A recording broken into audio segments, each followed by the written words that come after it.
I'm struggling because I can't figure out why Shannon Burgess even testified. It doesn't seem to me that there was any information he provided that moved the prosecution's case forward or clarified anything that had previously been said. In fact, there were moments where he made us question the things we were already told by Ian Whiffen. So it feels like, I think Hank wanted to clarify a new timeline, but as Shannon's going through, if you do the math, it's all still the same timeline. It still ends at 12/31/38. So I'm having a problem understanding what was this all about. I mean, don't get me wrong, it was fun. It was fun watching Alessi kick the shit out of this kid for a couple of days. But where are we today? Are we any further along in this case? Do we understand any more? Do we all see it now? Oh yeah. Now I see it. Karen hit him. Of course she did. No, we're no closer to the answer. Now, the best I can figure is that Dr. Burgess, he was brought in to testify about the car's infotainment system. He pulled all this data, which I thought we had already done. But anyway, it sounded to me like he was trying to ensure that the infotainment system and the timing of the power on events matched up with the key cycle data that had already been provided to us. Now, keep in mind, we have key cycle data from the very first trial. No one else has done any other key cycle or provided any other key cycle information other than Trooper Paul. Like, they're still going off that one master list. And it feels to me like they're trying to get all of the experts in sync to say, yep, look, I found something else that will make you believe that key cycle information is true. Now, the infotainment system is a completely different beast, right? It's the entire separate system from the key structure. It has its own internal clocks. It has its own reporting. It has its own data stream. Now, if you see what he's saying like what he tracks is power on and power off events. Now, the power off events, so this is apparently going from the Waterfall Bar to 34 Fairview, then back to John's home on One Meadows. What's interesting is it has the power off time at 12:42:08. And I'm sure there's people like, but wait a minute, Karen left a voicemail at 12:41 and she was already walking in the house. But this is the infotainment system. If you have one of these in your car, which I do, it stays on after the vehicle powers off. So I push the key to shut down the engine, but the entire infotainment system is still on. Do you know how many times I've sat in my car and still talked on my phone, Bluetooth, like finished a phone conversation? In my car, it stays on until I open the car door.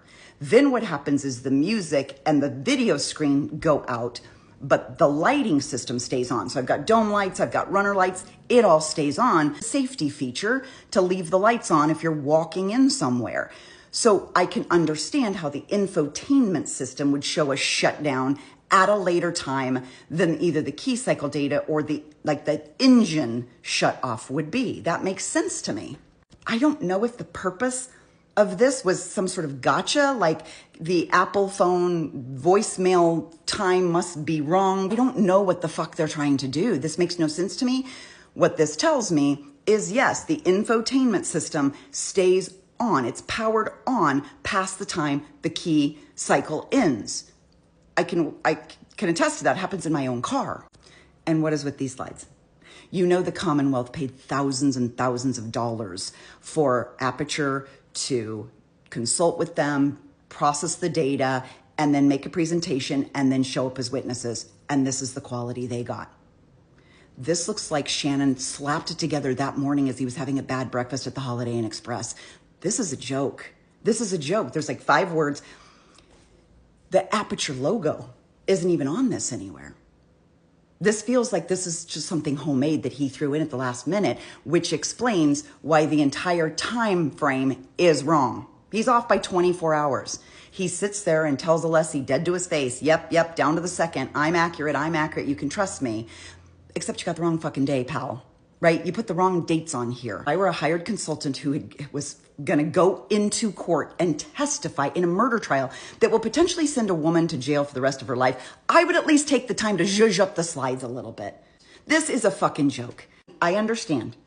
If your field is forensics, you might not be a PowerPoint expert. I get that. Clearly, there is at least one administrative assistant that works at Aperture that could have looked at this and been like, May I please fancy these up a tiny bit for you, because this is a big old freaking mess. Now, maybe I just didn't get it. Maybe as I'm watching his testimony, I'm sitting there like, blah, blah, blah. I have no idea what purpose is. Maybe you got deeper meaning out of it. Maybe you watched his testimony and you thought, well, what? I learned 17 new things I didn't know yesterday. Good on you, because I didn't pick up any of that. Didn't see anything new or earth-shattering. And even if there were, even if Shannon Burgess would have walked in there and said, good news, y'all, I just found a cure for cancer. After Alessi was done, not a single person would have believed him anyway. He lied in all of these other instances that it would be really hard to take him at his word, even if his word were something spectacular, which I don't think it was. I was mad when we didn't voir dire these people, but now I'm thrilled that we didn't, because I would much rather have had this happen in front of the jury so they could see the quality of experts that Hank Brennan is putting forward and how bad the prosecution case really is.